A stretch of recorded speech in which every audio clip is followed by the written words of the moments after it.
छत्रपती शिवाजी महाराजांचे आराध्य दैवत आणि 3.5 शक्तिपीठांपैकी एक म्हणजे महाराष्ट्राची कुलस्वामिनी आई तुळजाभवानी। तर मंडळी, आजच्या व्हिडिओमध्ये आपण तुळजापूर म्हणजेच तुळजाभवानी मंदिराचे संपूर्ण दर्शन घेणार आहोत आणि अशा काही गोष्टी सांगणार आहोत त्या कदाचित तुम्हाला अजून माहीत देखील नसतील। त्यामुळे व्हिडिओ स्किप न करता शेवटपर्यंत नक्की पाहत राहा आणि आपल्या पुरंदर कन्या या चॅनेलला लवकरात लवकर सबस्क्राईब करून घ्या। तर मंडळी, तुळजापूर म्हणजेच धाराशिव जिल्ह्यातील एक तालुक्याचे ठिकाण। इथे पोहोचण्यासाठी महाराष्ट्रातील महत्त्वाच्या ठिकाणांवरून आपल्याला एसटी महामंडळाच्या बसेस मिळून जातात।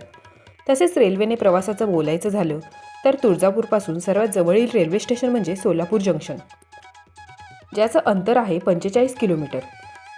तुळजापूर एसटी स्टँडला उतरल्यानंतरनं आपला खरा प्रवास सुरू होतो, तो म्हणजे आई भवानीच्या दर्शनाकडे। इथून फक्त 5 ते 7 मिनिटांच्या वॉकिंग डिस्टन्सवरती आई तुळजाभवानीचे मंदिर उभे आहे। मंदिरात जाण्यापूर्वी आपल्याला लागते भवानी तीर्थ। या ठिकाणी आपल्याला पर पर्सन 20 रुपये स्नान शुल्क आकारले जाते। तसेच इथे महिलांसाठी आणि पुरुषांसाठी वेगवेगळे कुंड अवेलेबल आहे। नंतर आपण दर्शनाकडे निघतो आणि समोर दिसते ते म्हणजे राजे शहाजी महाद्वार।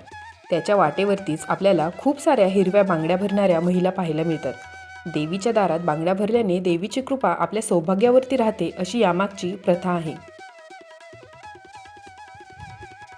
या प्रवेशद्वारातून आतमध्ये प्रवेश केल्यानंतरनं समोरच उजव्या बाजूला आपल्याला गोमुख तीर्थ नजरेस पडते।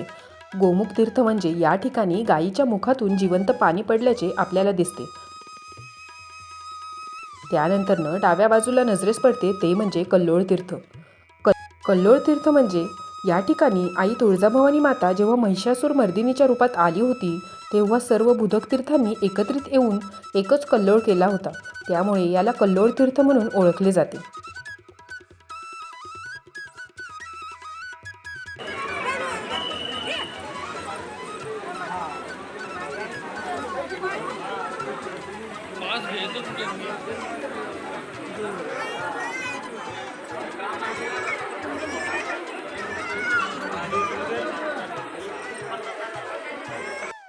आणि जेव्हा आपण या दगडी पायऱ्या उतरून खाली येतो तेव्हा मुख्य प्रवेशद्वाराच्या एका बाजूला आपल्याला होते ते म्हणजे उजव्या सोंडेच्या सिद्धिविनायकाचे दर्शन।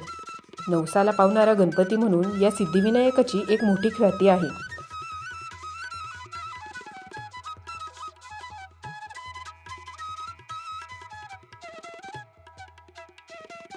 सिद्धिविनायकाचे दर्शन घेऊन आपण प्रवेश करतो सरदार निंबाळकर या मुख्य प्रवेशद्वारामधून आतमध्ये।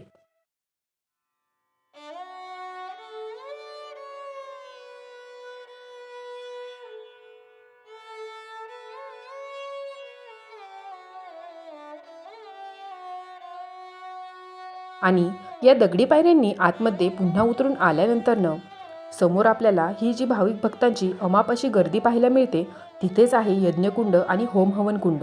या जागी आपण देवीसाठी यज्ञकुंडामध्ये तेल जाळू शकतो। त्याचबरोबर तुम्हाला आणखी एक गोष्ट माहिती आहे का मंडळी?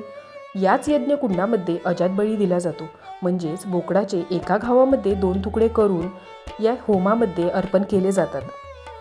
ही या ठिकाणची प्रथा आहे।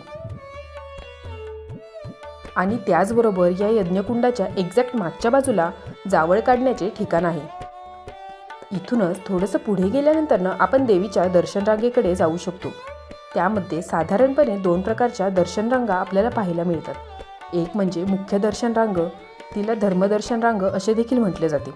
यामध्ये आपण थेट मंदिराच्या गाभाऱ्यात जाऊन दर्शन घेऊ शकतो। त्यासाठी साधारणपणे 4 ते 8 तासांच्या दरम्यान तुमचे दर्शन होते। आणि दुसरी दर्शन रांग म्हणजेच मुखदर्शन रांग, यामध्ये तुम्ही देवीच्या गाभाऱ्याच्या थोड्याशा अंतरावरून देवीचे मुखदर्शन घेऊ शकता। आणि जर तुम्हाला वेळेचा काही प्रॉब्लेम असेल तर तुम्ही 300 ते 500 रुपीज पे करून VIP पास काढून देखील दर्शन घेऊ शकता। मंडळी, आई तुळजाभवानी मातेची मूर्ती ही एक अष्टभुजा मूर्ती आहे। तिचे दर्शन घेऊन बाहेर पडल्यानंतरनं या ठिकाणी आपल्याला आणखीही खूप सारी मंदिरे पाहायला मिळतात। मंदिराच्या आवारात मुख्य मंदिराच्या एक्झॅक्ट मागच्या बाजूला म्हणजेच प्रदक्षिणा मार्गावरती हे आहे यमाई देवीचे मंदिर। इथे तुम्ही आईसाठी मिठापीठाने परड्या भरू शकता।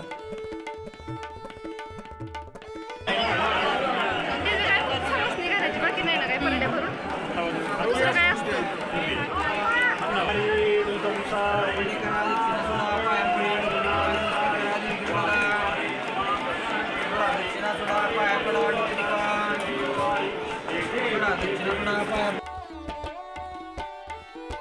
त्यानंतरनं त्याच्याच शेजारी आपल्याला पाहायला मिळते लक्ष्मी नरसिंह मंदिर आणि जेजुरीच्या मल्हारी मार्तंड म्हणजेच खंडोबारायाचे मंदिर. त्यानंतरनं दर्शन होते ते म्हणजे चिंतामणी. या ठिकाणी आपण डावा आणि उजवा नकार सुकुनावती करू शकतो. त्याचबरोबर इथे होते आपल्याला श्री गुरुदेव दत्तांचे देखील दर्शन. म्हणजेच आई भवानी मातेसोबत इथे आपण आणखीही बऱ्याच देवी देवतांचे दर्शन घेऊ शकतो.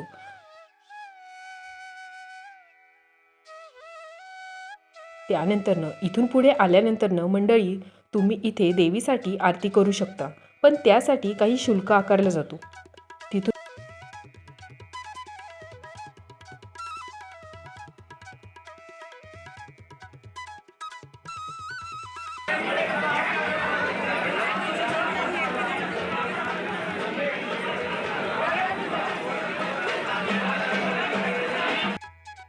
तिथून पुढेच एका बाजूला देवीच्या गोंधळ घालण्यासाठीची देखील जागा आहे. इथे तुम्ही देवीच्या नावाने गोंधळ देखील घालू शकता. त्यासाठी पण काही रक्कम द्यावी लागते. आणि बाहेर पडायच्या अगोदर इकडे आपल्याला एका बाजूला देवीला नेसविलेल्या साड्यांची दुकाने पाहायला मिळतात. त्या ठिकाणावरून आपण प्रसाद म्हणून साड्या खरेदी करू शकता. आणि हे आहे ते ठिकाण ज्या ठिकाणी तुम्ही थोडा वेळ का होईना बसून शांतपणे देवीची आराधना करू शकता.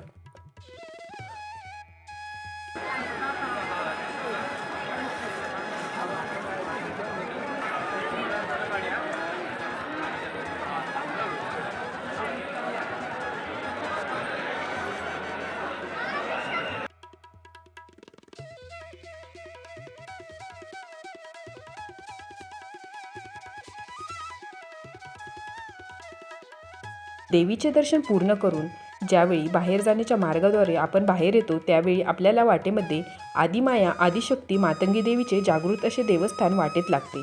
तिचे दर्शन घेऊन आपण बाहेरच्या दिशेने मार्गस्थ होतो.